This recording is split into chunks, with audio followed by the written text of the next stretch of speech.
and hear our voices, beautiful as they may be. I'm gonna turn my volume down just a smidgen. You're popping up in the red for me.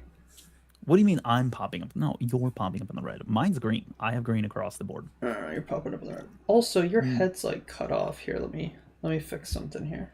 Yeah, I was gonna say that is not something that I can control. Not the webcam frame. I need the Russell. There we go. In this really professional setup that we have, where we're I'm just moving you around a bit. Don't worry. There you go. We can see one environment. Your head. Broadcasting in another. How much of my head can you see? Can you see my forehead? Well, if you keep sitting up, we're not going to be able to see you. Do you need me to slouch a little bit? Here, there you go. How's that? You don't have to slouch. I mean, that's pretty good actually, but oh my gosh, no. Okay, just like half slouch, just a little. No, that's what I do. I'm sitting up nice and tall as a result. Then I'm going to. You can't stop me. I can stop you, and you're all the way up. All the way. You go all the way up. Yeah. Oh, but now okay, this is pretty good. Let's see. There we go. There we go. Oh, we got people in the chat making fun of me. This is ridiculous. As they should be. Excellent work, people in the chat. Maybe they're making fun of you. No. It has to be you. No. What did he even say? I can see your 5 head. Oh, it was Travis. Travis who? SKC spins Travis. Well, hey, you know what they say. Certified legend. Bigger's better. So 5 is bigger than 4.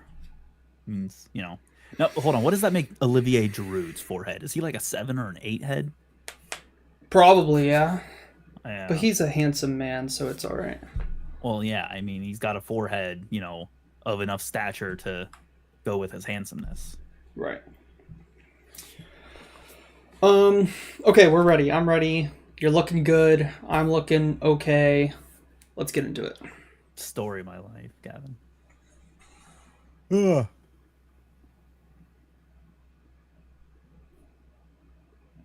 Are you? You're not catching me. You're ready? You're not catching me. All right.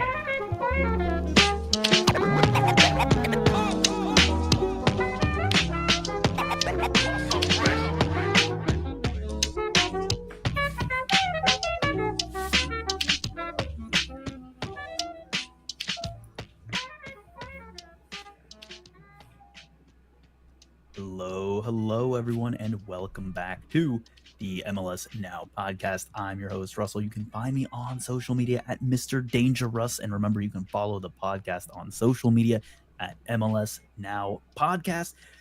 We have a wonderful show. It coincides with the end of the summer of soccer, but really the summer of MLS is just beginning. Here to talk with me about the advent of the summer of MLS is the man who must have missed the advent, as always, of the birth of the telephone, doesn't realize when it's ringing. You can find him on social media at LionsBlog1. It's Gavin.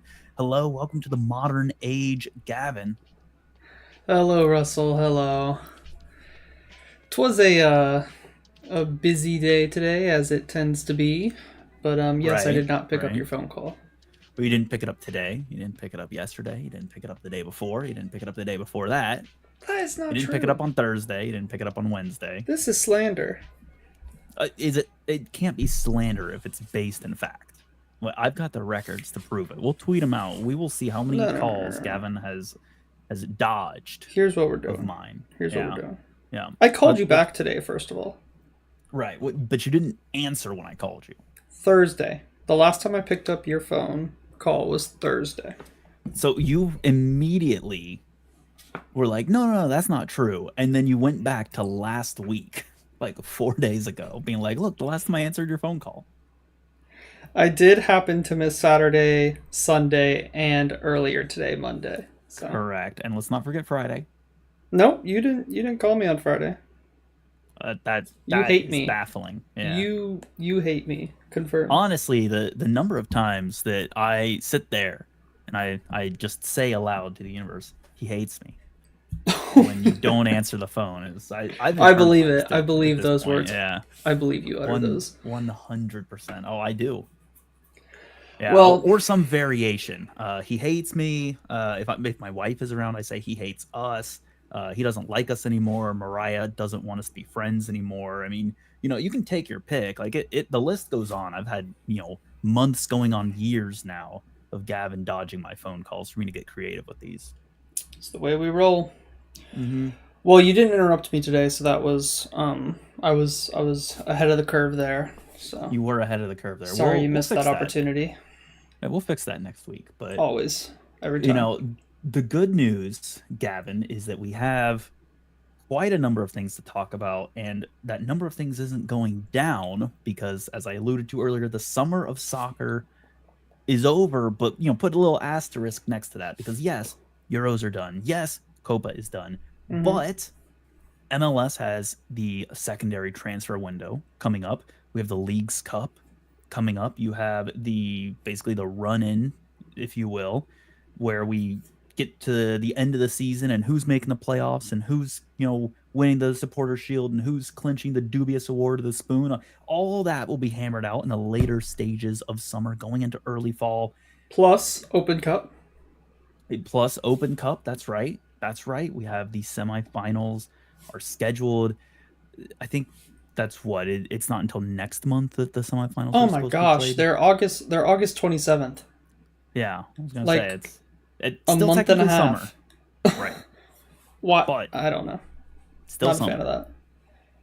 Either way, hey, let's talk about things that we're not a fan of. Just really briefly, Copa America final, obviously Yep. hot button issue right now. Tons of people who had tickets couldn't get in. Tons of people who didn't have tickets did get in.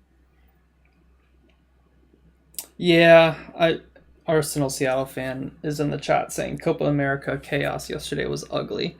Actually think Right, that's a really good word for it. It was just ugly. Ugly 100%. scenes. I I don't know where to portion blame. I think it's kind of like everyone wants to jump Everyone, to yeah. blame. And I everyone wants to jump to blame everyone else. It's like the Spider-Man meme where they're all pointing at like Yeah, yeah. and Except there's everyone like has a 10 of them. role.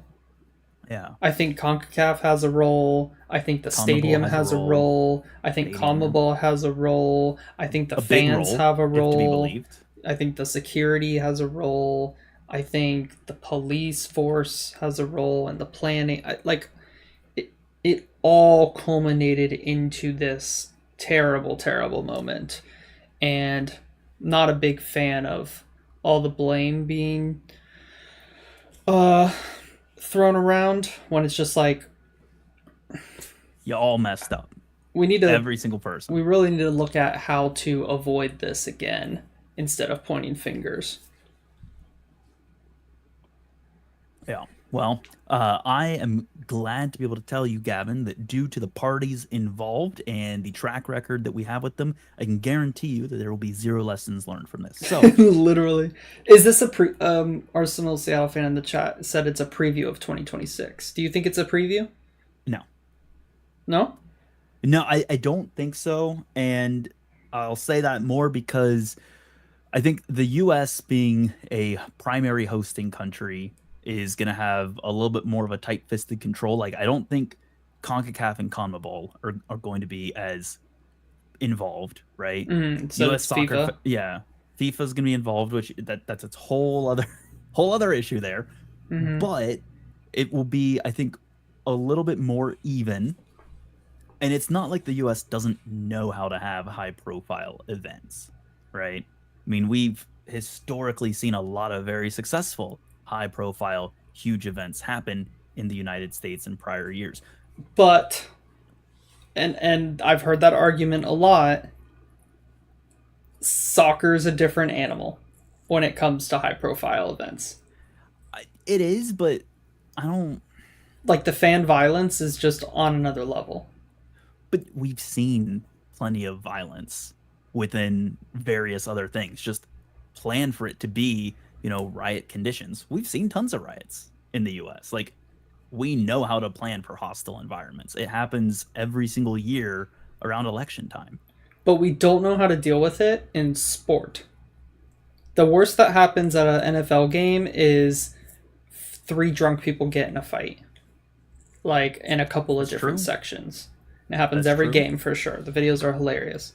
But like, when there is a mass of people who are fighting, or a mass of people who are trying to enter the stadium illegally, like, we don't have that experience trying to manage those issues as a country, because that culture isn't here as a like in the sport of soccer. We don't do that as a fan culture.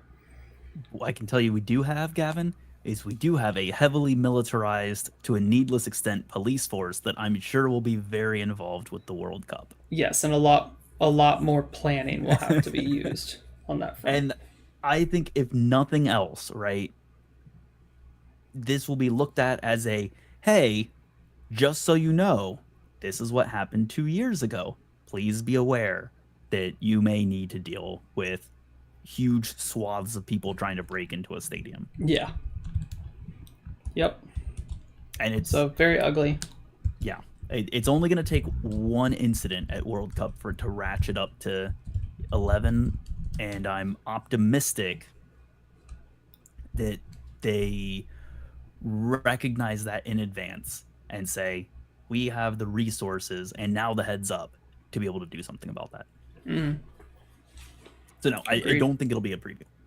I think the resources are there, and I think ultimately too much money stands to be lost through lawsuits if they don't insure it, and someone will bring a lawsuit in this country.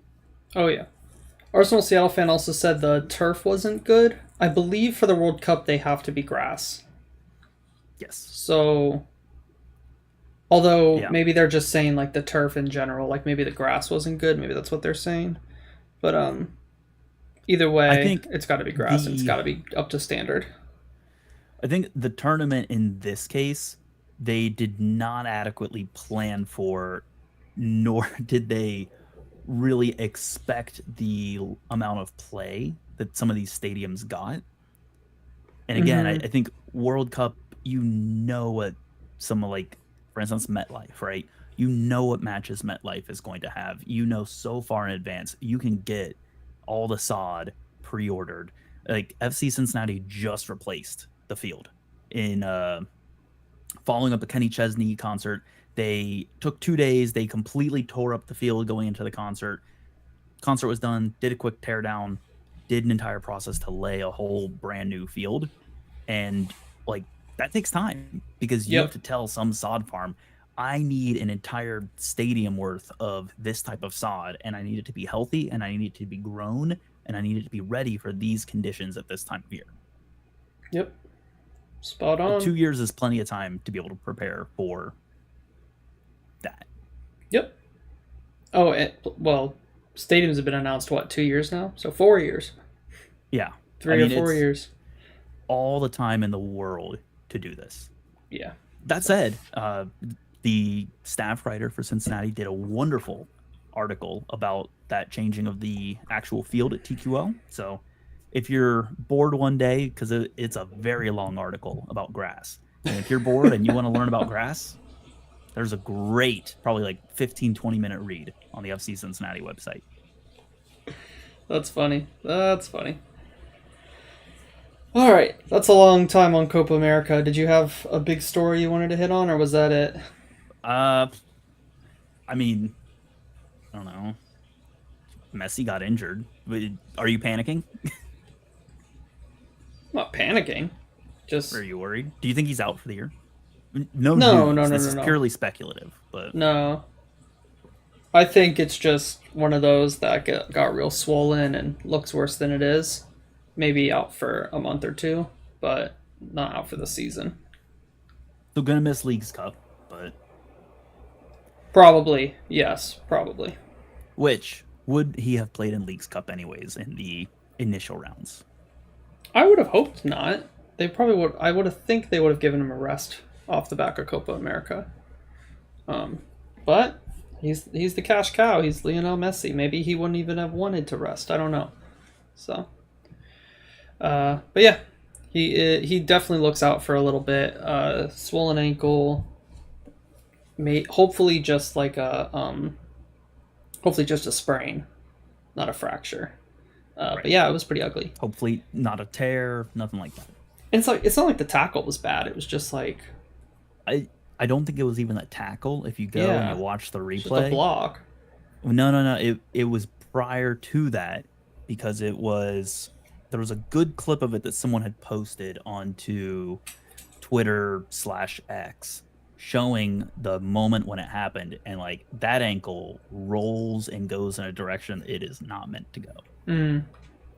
That hurts, man. Yeah, he was done.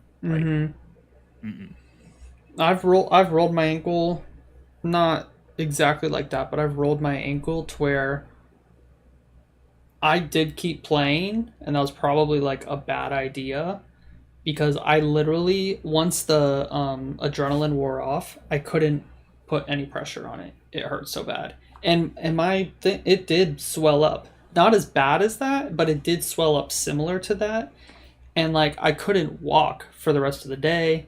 And I was limping for probably like 3 weeks to a month, just because of the pain. And that was just like a roll. Like I rolled it. I probably sprained my ankle. I didn't go to the doctor or anything. But so yeah, I think he's out for a little bit. But I don't think it's the rest of the season. Well, we'll see. I'm sure some news is going to come out, because Messi's way too high profile, and teams know if he's suffering from a long-term injury and they don't say anything, fans are going to get extremely upset if they're paying huge prices for tickets and he ends up being injured. Yeah, I think it's appropriate at this point to clearly communicate that Messi is available or he's not available. He's just a special use case. Right. Too much money involved from the fans otherwise. Now, that said, I think injury reporting in general needs to improve in the league, but especially as it surrounds Messi, there needs to be a lot more transparency and a lot earlier. Yeah. I get it. We don't have to dive into it. I get not wanting to release who's available, who's not, especially your best player or your biggest name player, but like, I don't know. Special use case. Yes. All right, Gavin, few general topics to go over here. I do have some game recaps as always, but just some high level topics here to talk about. Chicho Arango suspended 4 matches, violated league policy. Oh, it's 4? I thought it was 3. 4 matches. No, it's 4 matches. Okay. Except one of those matches is the MLS All-Star match, and one of those matches is a Leagues Cup match. Both those are allowed to count towards the suspension. So he will only miss 2 regular season matches. Okay, that's right. Okay. And I don't know, is that appropriate in your mind? Like, you can maybe argue one way or the other for Leagues Cup, but missing All-Stars doesn't feel like a punishment, if I'm being honest. I agree. I guess the punishment is he deserved to be an all-star, and he's not getting that recognition anymore. And potentially that bonus, there might be a bonus tied to his contract that maybe he's not getting anymore. But in terms of competitive matches, yeah, it's not a fair punishment. He broke the harassment policy, correct? Anti-harassment policy. I believe that's correct. And is that harassment of... Yeah, okay. Behavior that is unruly, disruptive, threatening, or violent in nature, including verbal or physical harassment of match officials, players, staff, or fans. Gotcha. So, probably harassing a ref. Gosh. Hard to say. There's no transparency on these types of things. Who knows? I'm trying to read up on it real quick. Do they say which match it happened in? I would assume the most recent match against Portland. These things take time. I wouldn't be surprised if it was a few weeks ago. Mm. Remember, what am I thinking of? Arteta got. It took them like a month to fine him and suspend him. Well, yeah, but the English FA, has taken how long with some other teams that they've. That's true. Yeah. Yeah, a month is considered quick over there. Nothing's saying which match it happened in. It's just saying that he violated the anti-harassment policy. Yeah. So, can't be doing that. Whatever he did. No, you cannot. All Let right. that be a lesson to you. Don't do that thing that they won't tell us what he did. Yep. Hey, also, Vancouver got a nice 4-goal, I think it was 4-1 win over St. Louis. But here's my question. Like, granted, transfer window's not here yet. Anything can happen. But are you how close are you to writing off St. Louis, where it's like, even if you get all these guys in? I'm pretty close. The main thing for me is they just have too many hustle players. Hustle and they'll work hard and they'll do whatever it takes.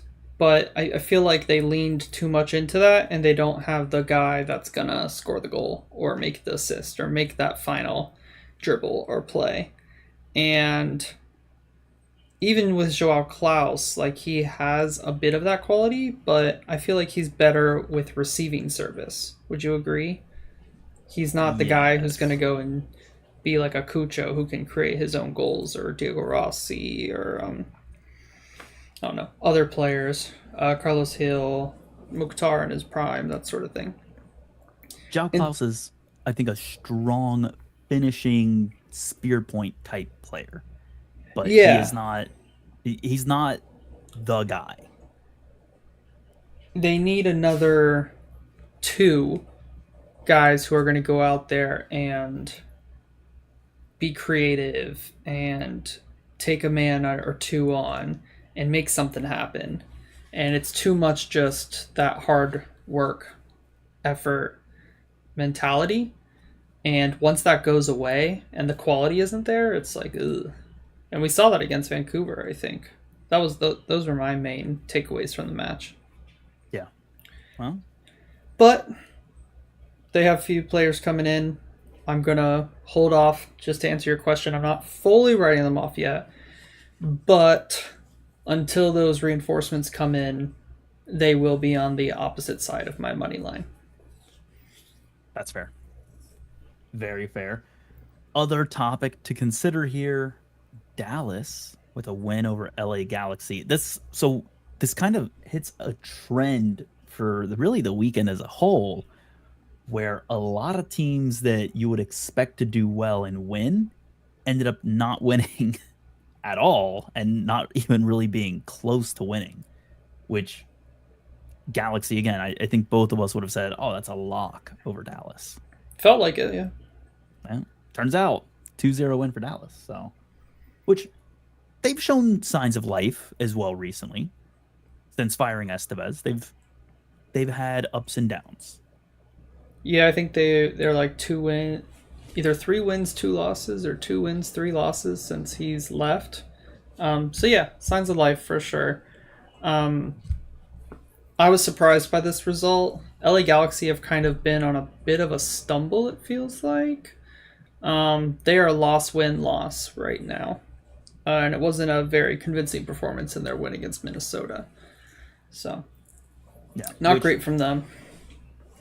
Yeah, I mean, on the topic of Minnesota, I don't necessarily have a specific call-out for them so much as it is, I mean, they got a draw on the road against Houston. They were leading.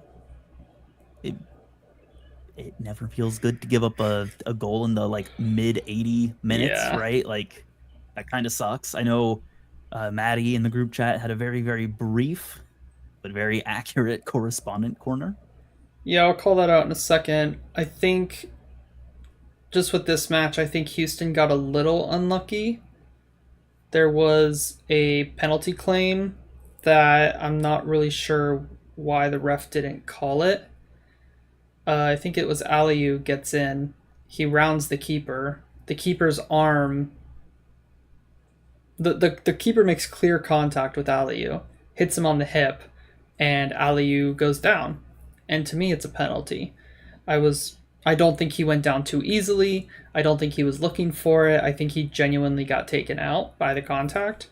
And it goes to VAR. The ref didn't call it in real time, even though it looked pretty clear in real time. VAR says it's not a clear and obvious error, and so I think Houston got a little unlucky. Minnesota, they played all right. They get the goal, but yeah, they gave it up and they got a draw. A decent draw, hard-fought draw, but they are a long way away from where they were earlier on this season. I think it's, 9 or 10 without a win now? 8. Sorry, they're 8 without a win, Minnesota. That is not great. No, yeah, it's pretty bad. Let me go into the correspondent corner from Maddie. She said, yeah, it's very short. She says, more pain, another failure of a result with the cowboy hat emoji. Which is a pretty, what's the word? Appropriate? Appropriate, thank you, for the Houston match. So, yeah, that's all I had on that match. Any other SKC? quick hitters? That's another. Yep. That's another one you want to quick hit on. Yeah, I got a few other quick hits. I mean, SKC I think is another quick hit. It's another win for SKC, who again showing signs of life. Opponent San Jose. You can make what you will of that, right? Like I'm gonna make a lot of that. Yeah. But San Jose or not, SKC need wins. They need wins. They gotta win. Yeah. They gotta by win. hook or by crook. Right. Look, you have to play the team in front of you, and San Jose has beat teams this year. Not a lot, but they've beat some. Where do SKC find themselves right now? In pain. Actually, Travis says the opposite. Well, he does. Travis is very optimistic, though. 12th. They are in 12th. They are... Am I mathing correctly? They're 7 points off of a playoff spot. That's a big gap in MLS. Yeah, you could go on a streak and make that up, but I don't see them going on a long-term streak anytime soon like they did last season. But yeah, an away win over San Jose. Good job. You did what you were supposed to do. You beat the team that's probably going to win the spoon. So, I don't know. Good job. Good job, SKC. Look, again, you need to win against the team in front of you, and they did it. Oh, Travis is still in the chat. He said, sorry, Travis. He said we're number one in my heart. They're the number one team in Travis's heart every year, though. Yes. And it's been a long time since they've been number one. Right. Check the username, SKC Spins. Yeah. Should give you a clue. Speaking of SKC Spins, he did have a correspondent corner. I'll call it out real quick. He said, we're streaking, which does sound fun, but I don't think in that way. We're streaking, and we have a sick retro jersey coming out tomorrow. Are things looking up? ? I'm squashing on your parade. Things are not looking up. Things are looking average. But the retro jersey does look pretty dope. So I'm excited for that. That looks above average. Yes, that's a pretty good one. Yep. Hey, another quick hit. I got 2 more quick hits, Gavin. I had a lot of quick hit thoughts. Let's hit them. Week. Montreal, W at home. Again, so it's obvious. against Atlanta. So obvious that was going to be a win. Yeah, it is against Atlanta, but they continue to do weirdly, they're grinding out results. And earlier in the season, I would not have put them anywhere near any number of wins. Yeah, Atlanta are down bad. So down bad. End of season for Atlanta, Question mark. Again, not end of season. They could have an insane transfer window, go on and do amazing things. But this team right now is a train wreck. Where do they sit in the standings right now? Because we just talked about this with SKC. They're 7 points out of the playoff spot. Where's Atlanta sitting? Atlanta's 2 points out of a playoff spot right now. Okay. Like, they did their work earlier on in the season, but they've lost too many people. And the people that they have there aren't cutting it. I think... Did Gregerson get a red card in this match? Like, the dude's just always out, and then when he's available, he gets a red card, and now he's going to be out again. Like, it's just ridiculous. It was a double yellow, so I guess he's only suspended, 1 game? But still, like, ugh. Oh, they're struggling big time. Yeah. Listen to this back three. Cobb, Williams, Gregerson. Mm-hmm.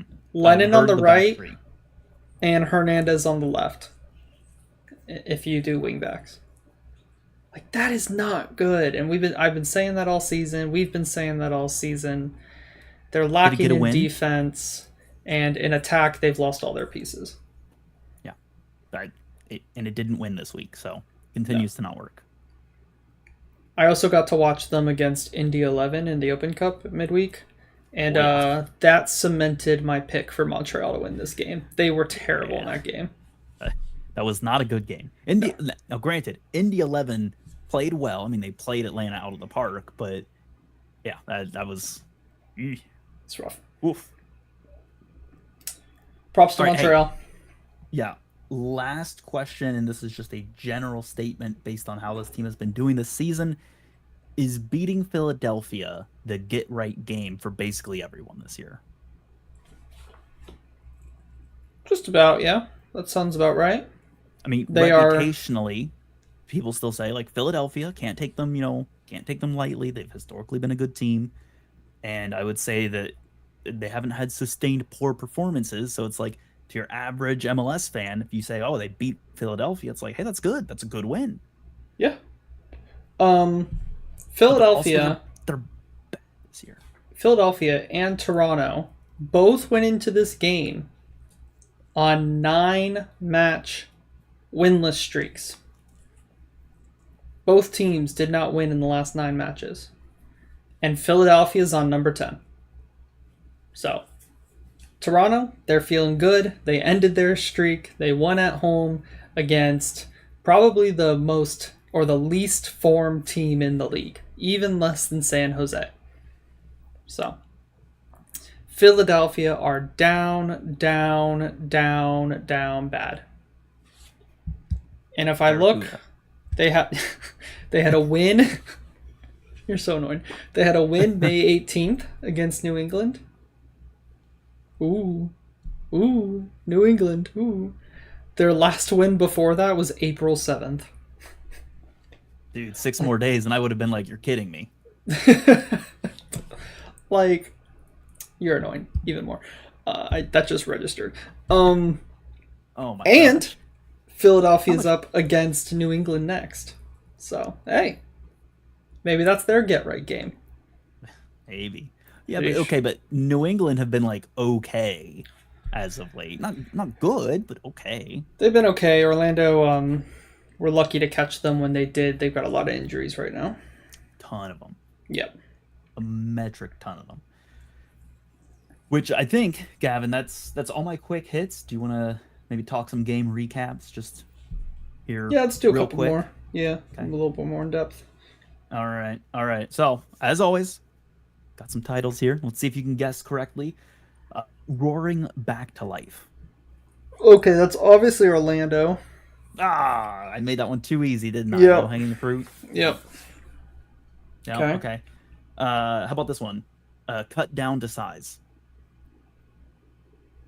Same theme. Portland. Yep. 2 for 2. Yep. All right. How about this one? Putting in a shift. Pudding. Rice pudding. Where has pudding? Okay, putting in a shift. I don't think you're talking about pudding there.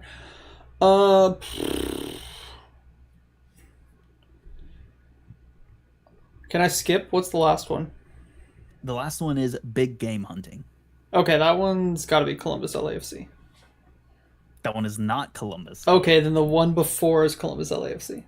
Yes, putting in a shift. We have to Columbus talk about LAFC. that game, so it's one of those two. Because, it's the crew. Yeah, right? yeah. Okay, that was smart. And then big game hunting? Big game hunting. Okay, what hunting? Hunter.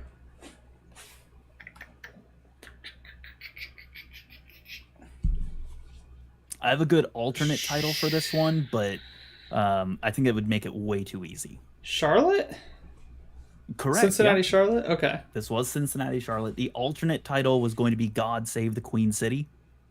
Oh, that would have been a little too obvious, but I like it. It would have been a little too easy, yeah. So, you're doing good. But yeah, okay, yep.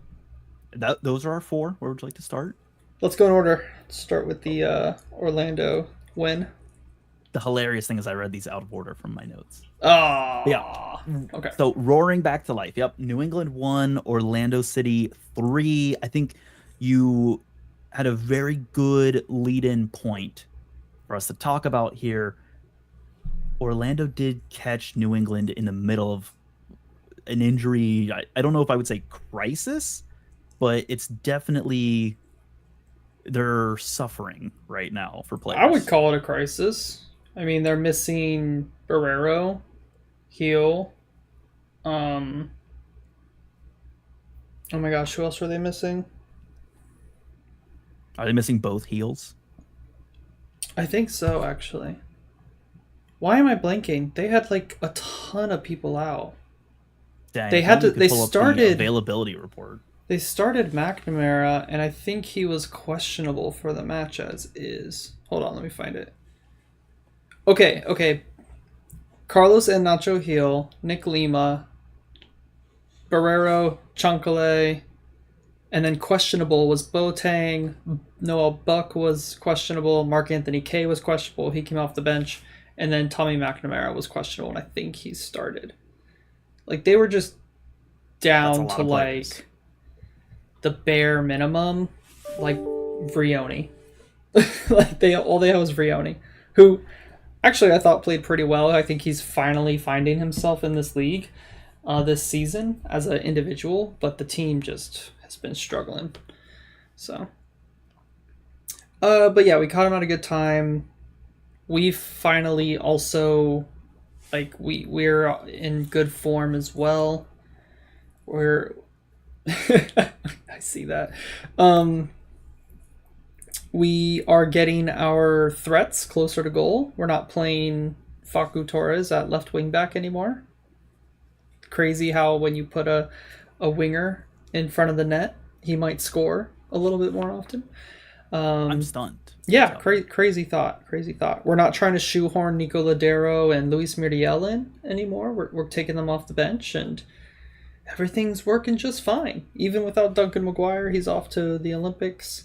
We had our backup striker in, who's been MIA all season due to green card issues. He's back now. From Orlando.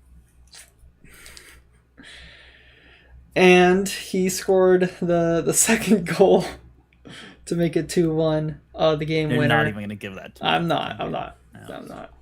He was missing in action. Oh, see, I thought you were talking about Miami. Ooh. Yeah, so, yeah, things are looking up for us. And New England, you know, they've been way worse this season than they are right now. And I think they have a little bit of a better excuse right now. So, that's my main takeaway from the match. Did you have anything else? No, I think you hit it pretty well. Yeah. Ultimately, I mean, I'm not going to say it's like a layup type of game, but you went in, probably the favored team. You did the job. Yeah, Ian Southcote once in the chat said Nico as an attacking sub feels like a great option for Orlando at this stage, but haven't watched too much of him this year. As an attacking sub, he's a good option, especially if we're like pushing a team back and we're trying to get a goal. Too often he's been the starter, and we're like relying on him from the beginning, and some of that was down to injury and availability issues, but he's been starting a little bit too much for my liking. So I'm glad he's finally now in a sub role because that's what I wanted him to be in when we got him on a free. Yeah. That is tangential to an interesting topic point, which is, does MLS just kind of as a league still have a lot of players who would be amazing substitutes, like top tier substitutes, who are just they're still starting? Yes. Yeah. We can always improve as a league, I think. And some of that is just the cap situation and how many Some of DPs it. can you have, like, yeah, I don't know. I think that because like the argument with like Liga MX, right, is people always say, oh, their subs are as good as our starters, right? And like I think that's a lot of that's down to like the cap limitations. Perhaps so, yeah. I mean, to your point, right? Like, when you can get to a point, say, again, FC Cincinnati as an example, if Corey Baird was like a consistent substitute, that's like, you probably have a phenomenal team. If Corey Baird, who was starting and like standout guy for Houston Dynamo last year, and then, was starting for FC Cincinnati prior to that injury, like, if he was in a position where he's coming in at like 65 minutes, week in, week out, to be this absolute menace with fresh legs, you've probably got an extremely entertaining, exciting both team and match. Yeah. We're not to that point yet. Nope. Yet. We are not. Ian says ego matters too. Rui Diaz would be great as a super sub, but it doesn't seem that he's okay with that role even for 6 months on a nice paycheck. That's a good point. Players want to play. Excellent point. And I think, unfortunately, some of it is there's still name recognition to some players. Like, are you going to be the coach or are you going to be the front office that lets Rui Diaz sit as a sub? And then when you lose, people are going to, of course, be jumping at you right away and say, why aren't we starting Rui Diaz? He's always been, solid for us and, huge contributor to the club. He would get this done. It's like, well, Yeah. maybe he would. He might not. His best role might be as a substitute, but... Right. That's a good point. All right.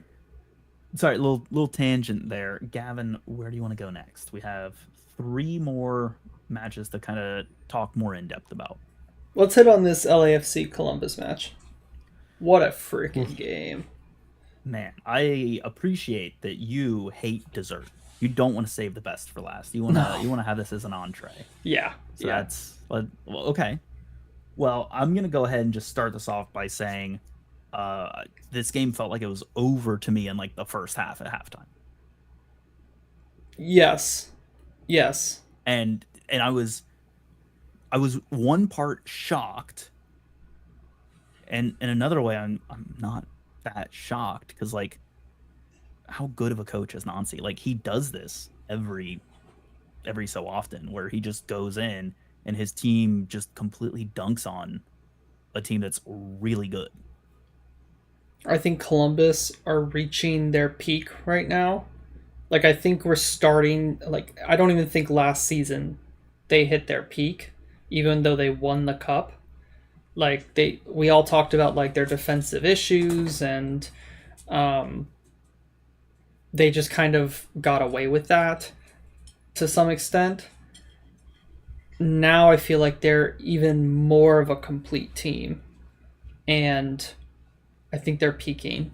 Are they peaking a little too early? Maybe. I think they would have liked to hit this form post Leagues Cup, but you don't always control when you peak. But right now, they look so freaking good. They look like one of the best MLS teams to ever play. Atlanta, LAFC, New England Revolution, Philadelphia, like, they are at that peak level over this past 5 to 6 years of those best teams in the league. And I won't be surprised to see them in a shoot back up into the Supporters' Shield race come the end of the season. They outclassed LAFC at BMO. Like, that doesn't happen. That just doesn't happen. So, it's amazing. I mean, to your point, they outclassed LAFC. How much of this do you say is like, did LAFC expect Columbus to play this well? Were they prepared to play against Columbus? I really don't know. I mean, it was so dominant by Columbus that I have no idea where the failure for LAFC was, if that makes sense.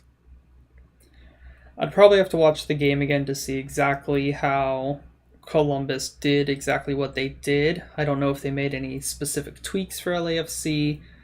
I think, from what I recall, I remember feeling that LAFC gave a lot of respect to Columbus. And LAFC did this against Orlando, and they've done it against other teams as well, where they will be okay with sitting in a deep block. They are comfortable with sitting in a deep block. And then picking their moments and waiting, and then attacking on transition and scoring from there. They've been a very transition-based team this season. And I think Columbus just never let them have an exit. Columbus just suffocated them. Every time Columbus lost the ball, LAFC would clear it, and their player wouldn't be able to keep it up top. And no matter how hard Kai Kamara tried, it wasn't sticking. Same with Wonga. And Columbus just piled on, and from there it just 2-0, 3-0, and then in those last few minutes 4 and 5, and LAFC got that random goal. They got a few red cards. Just wow. I was wowed. Amazing performance. Yeah, like I said, it went into the half, and I was like, I could turn this off right now because it's over. Yeah. And I can't tell you the last time I said it's over about an LAFC match against LAFC, especially at home. Is this the most impressive win for Columbus this season? It has to be. It has to be the most impressive one. Yeah, by far. This is a statement victory for sure. If you're Nancy, I know we didn't talk about it, but Berhalter got fired. I don't know. I don't have a ton to say on that, to be fair, just other than that it happened. Right. It shouldn't have had to happen because he shouldn't have been rehired. Right. Personal take there, right? For me, Nancy, if he's willing to fill that role, maybe at the end of the season, because I don't think he'll leave mid-season, I think we have to take him. I think he is going, as a coach, I think he's going to the top levels of the game. That tier of coaches that kind of moves around Chelsea and PSG and Real Madrid and Barcelona and Liverpool, like that tier of coaches, I think his potential is that high. It is going to be, and I agree with you, it's going to be insane when Nancy gets hired to coach like West Ham, or some like team that people traditionally associate in the Premier League as like decent, middle of the road, and then takes them to like top 4. Yeah. Yep. And that's what it's going to take for him to really skyrocket his career. But like, it's clear as day. You watch his team, and it's like you look at these players, and it's like, yeah, they're good players, but like the system and the way he's built them, just it's 95% Wilfred Nancy, and I'm gonna be sad when he goes, and hopefully it's for the U.S. men's national team role. He's my pick personally. I don't think he will go to the U.S. men's national team next. I don't know if it would be even anytime soon. I think there's going to be a club, especially because you're going to get to December, right? Mm-hmm. And he's going to be done. And there's going to be a club that is in dire straits and looks to him and says, we will pay you a boatload of money. We have the winter window coming up. You can get whatever players you want. Fix this. Maybe like a 14th placed club in a league somewhere. Maybe like in France or something. Oh my! Like Ligue 1, it would make so much sense. Yeah. Or it'll be like, you know, Lyon will be sitting in like, I don't know, 8th, like uncharacteristically, like not doing too well, or like Marseille, or, you know, some like team with, you know, pretty good means, but for whatever reason underperforming, and then just decide, let's make a change. Here's a guy who we think could be a really good fit. Yeah, I agree. He is going to find himself at one of those clubs that you're like, wow, like that's a big hire. Yeah. So for now, I'm just gonna enjoy him. LAFC did not enjoy him. They acted like a bunch of sore losers come the end of that game. It was pretty disappointing to see the way they acted. Ian in the chat says, Columbus with 19 goals conceded in 21 games played, by far the best in the league. This is very, very scary, for sure. It's crazy that we were talking Cincinnati has the best defense in the league, and now here we are later in the year, and it's like, okay, Cincinnati does not have the best defense in the league, but it's still in Ohio, and now it's Columbus. It went up, you know, it went up the road. And now they're starting to hit that best attack in the league form. Right. And they still have the summer window. Like, they sold Aiden Morris. Like, you know they're going to be bringing in someone. Yeah. Yep. All right, shall we hit on the cut down the something? Portland RSL? Yeah. Yep. Portland 3, RSL 0. I mean, I guess you could say, like, Portland does this from time to time. Like, just occasionally, randomly is just way better than another team. I mean, Portland have figured something out, to be fair. Right. Well, they are this is in my notes. You know I love my streaks. 8 wins, 2 draws, 2 losses in the last 12 games. Like, they're on a tear right now. Dude, we look so stupid for doubting Phil Neville at the start of the season. Right now we do, yeah. We got some egg on our face, for sure. Right. They have figured, I don't know what it is. They figured it out. They're not conceding as many goals now, obviously. Maybe that's what they figured out, is how to balance defend and defensive attack. Because they weren't balancing that well. They're not scoring 5 anymore. Not scoring 5, and they're not conceding 6. Yeah. But I mean, they're still scoring, 2-3 goals, and that is that's enough if you limit a team to 1 or fewer goals. So yeah, surprise, that's how the sport works. RSL have come back down to earth a little bit, and I think Portland are hitting their stride. So I think this was a really good time for Portland and to face RSL. I would agree. And RSL they've slipped, and it feels like they've slipped quick off of that really high of highs with that 17 match unbeaten streak, I want to say. Mm-hmm. And it feels like there's a hangover from it. Yep. I agree. And I don't know if that gets any better Wednesday or even Saturday. I think they're going to have to get into Leagues Cup and get this reset, which we talk about Leagues Cup coming, Columbus is peaking at a weird time. Where are they still going to be peaking at this level post Leagues Cup? Because that's going to be 5 weeks without regular season. Leagues Cup is going to come at a great time for RSL because I think they need this chance to reset and get over this hangover.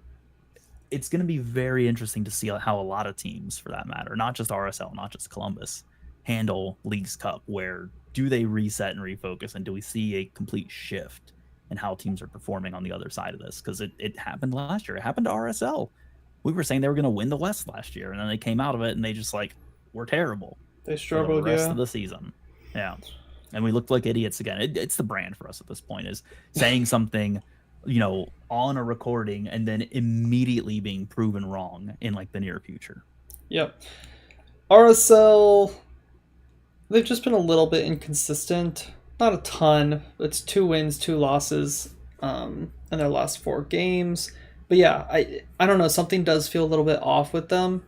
And now without Chicho Arango, that's a big miss with that suspension. And their next 2 games are pretty tough. Away to LAFC, which They're going to is be coming back with vengeance. as easy as Columbus made it look. LAFC after a big loss like that is 10 times worse, it feels like. So it's gonna be a difficult one for RSL, and then away against Colorado as well in the Rocky Mountain Cup. uh And it's again, gonna no be Chicho. it's gonna be again no Chicho, good point. It's gonna be tough. Those are 2 tough games, and it's going to be interesting to see how they cope with that. How many points do they get out of those 6 available? And maybe that'll tell us something a bit about their character as a team and how far can they really go. Ian made Very a good good shout. point. Ian made a good point in the chat saying RSL after Leagues Cup, their 4 out of their 5 games include San Jose, Revolution, and Dallas. Oh, Oh no, 4 out of 5 at home, and that Okay. includes San Jose, New England, and Dallas. yeah, that's a favorable That's a stretch. favorable 5 games. Yep. So, good reset point for them. Maybe they can Right. assault the league, as they like to say, coming out of It Leagues would be Cup. absolute scenes if San Jose came out on an absolute heater out of League's Cup and went like 5 or 6 straight wins. That's the type of BS that would happen in this league for sure. It's so on brand for MLS. Is like, we're gonna come out of League's Cup and San Jose is gonna go on like a winning streak. New England's going to go on like an undefeated streak, and then you're gonna see like RSL drop off completely, and then LAFC are gonna like somehow look like they can't figure out how to integrate Giroud into their attack and have all these chances that they just miss. And then we're going to get to like MLS Cup, and then it's like we just go straight back to, 2 months in the past, and it's going to be, oh, LAFC are suddenly amazing. Oh, San Jose suddenly don't know how to play soccer again. Oh, New England are out in the first round. Like, It is what it is.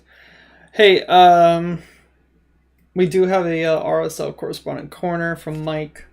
yes, we do. So he says the toughest stretch of the season kicked off on Saturday as RSL faces 3 teams that are top 5 in the West in 8 days, all on the road. They started at Portland, arguably the easiest of the 3, and fell flat with an ugly performance. Portland was more physical and disrupted RSL's attack all night, resulting in just 3 shots on goal. The game was only Portland's 4th shutout of the year and the 5th time RSL has been shut out this season.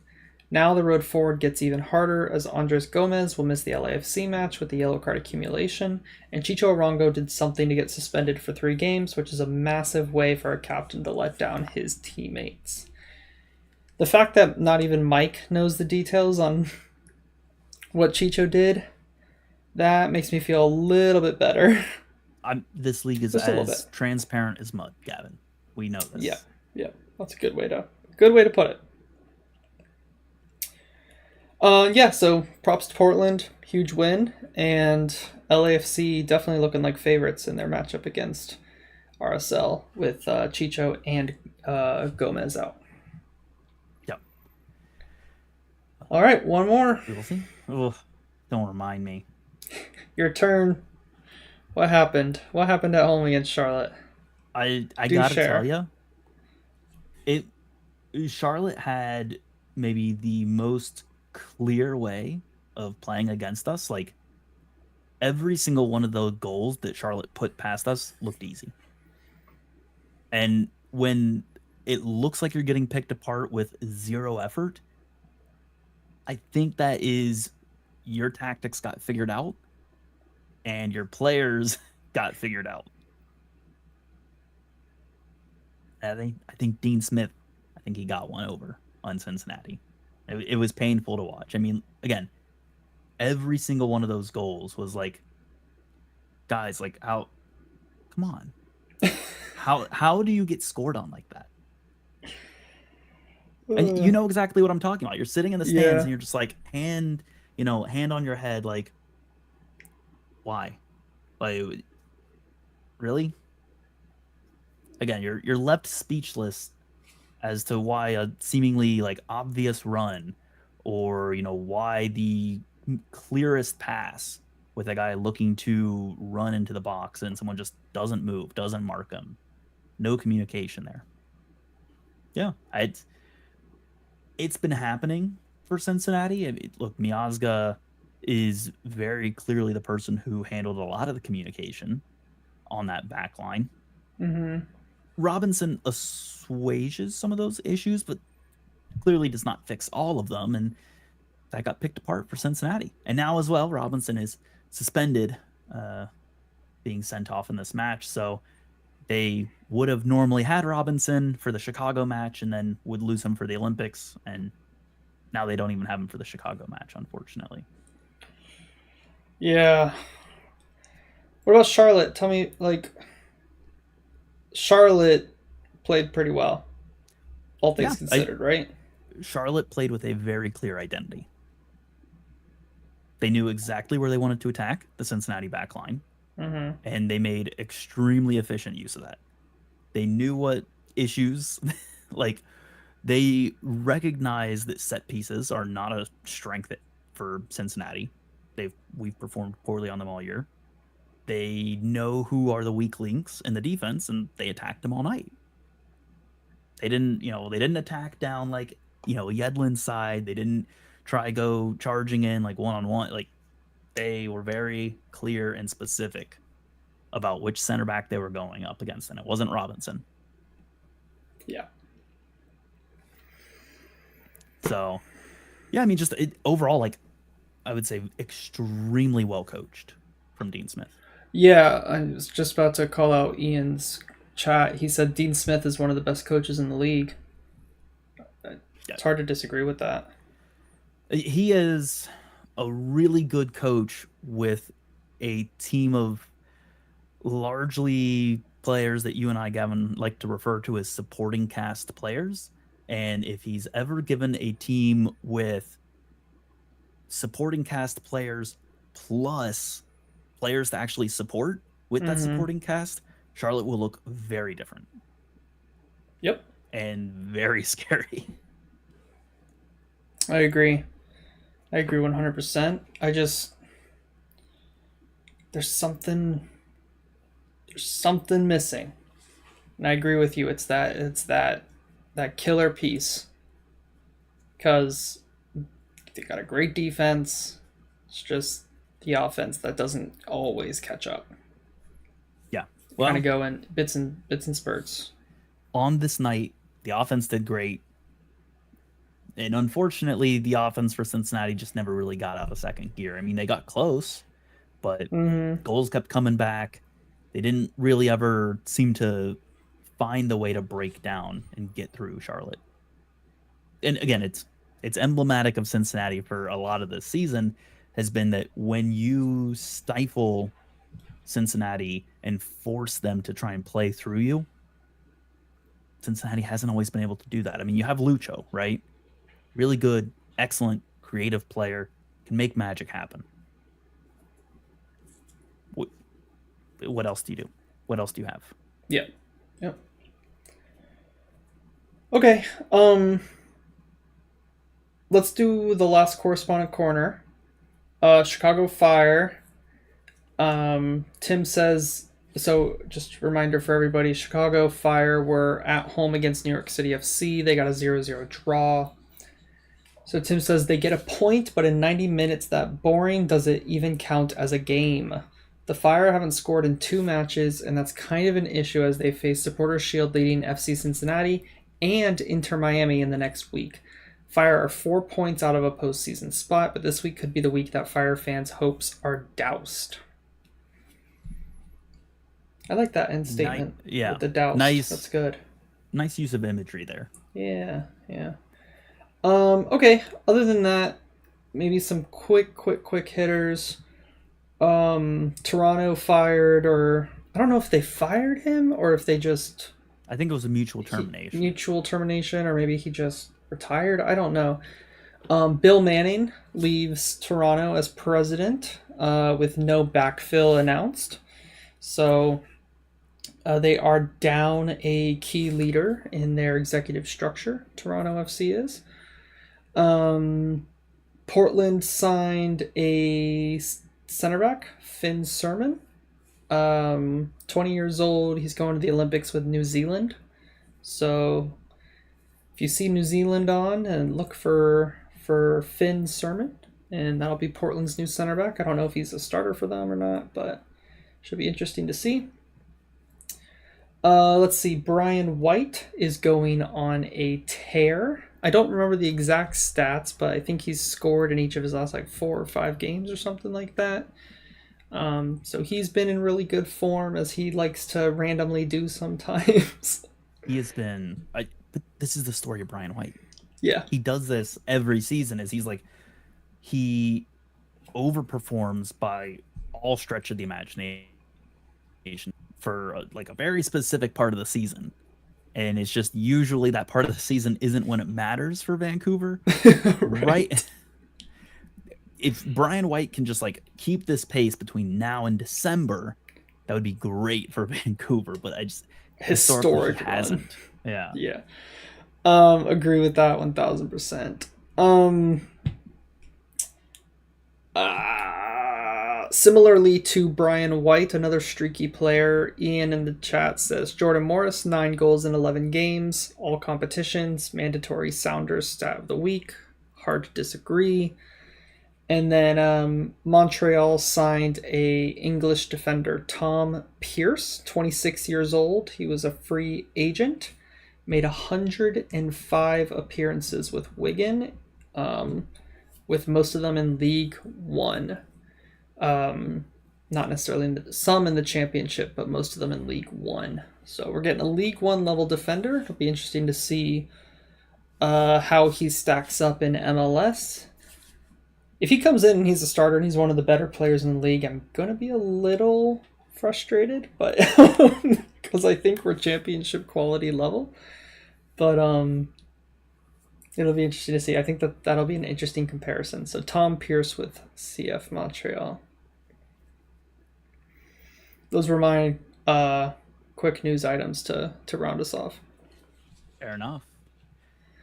Gavin, as is tradition, would you like to throw money into a fire? Let's do it. Let's freaking do it. Well, hey, I'm going to keep it really simple for this go-round. Okay.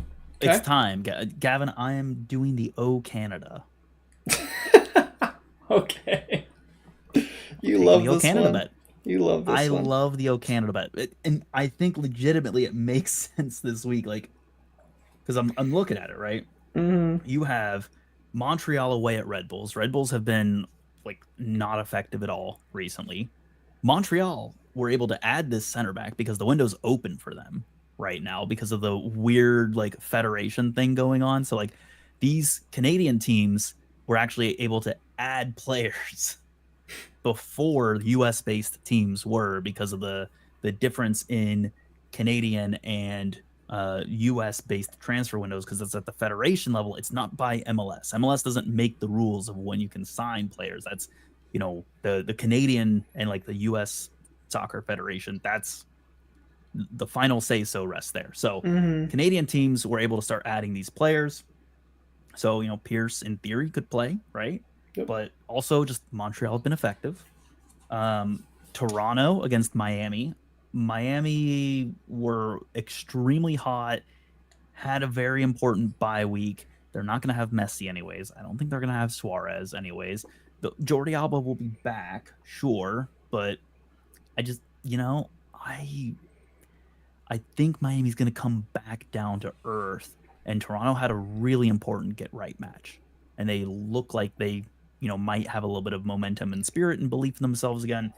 And then finally, look, Vancouver against SKC. I love taking a Vancouver money line. Yeah, so. Yeah. And Vancouver's at home over SKC. How do you not take Vancouver? They're minus 200. I don't know. I have a sneaky feeling for SKC this midweek. I could see that as a upset potential. I didn't touch that one when it came to picking. I struggled actually. Take the O Canada with me. I'm not touching it. I think Toronto is a terrible pick as well. No, Personally, that's trust me on this terrible. one. That's awful. Okay, It's gonna be so much fun. I love the O Canada. I'm gonna have so much fun with this pick, Gavin. And you LA. know MLS is insane too. You know this. Yes, but not that insane.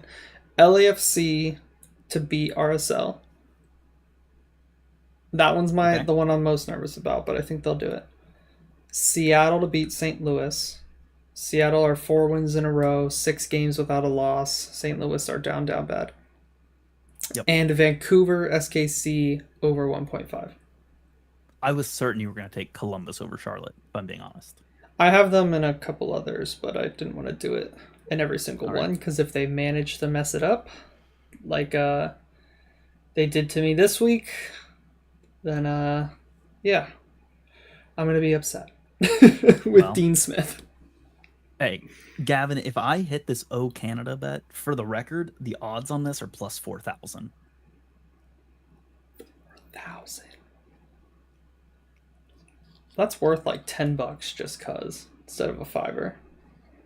Anyways, and again, the insane thing That's to me, Gavin, ridiculous. and here's where I think Vegas really got the odds wrong. They have Montreal at plus 550. And like 550.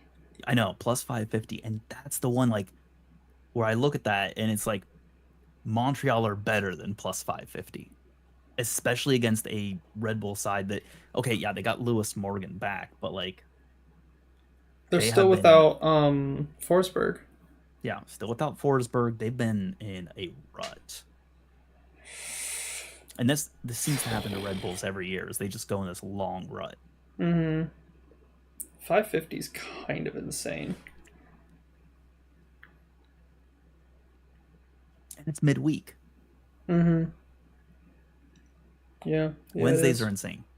Wednesdays are insane, and there's no telling. You're taking a 50-50 at best on a Wednesday. Yeah. Nice. Okay. I think that just about does it. Does it just about do it, Gavin? Just about's it. It just about just sits. We made it another week. Well, we kind of made it another week. I mean, we got Wednesday matches, and then we got Saturday matches, and then we got Leagues Cup. I was about to say, should we announce our Leagues Cup plan? Yeah, let's do it. You've got a very short window to do it, so speed run it, Gavin. Go for it.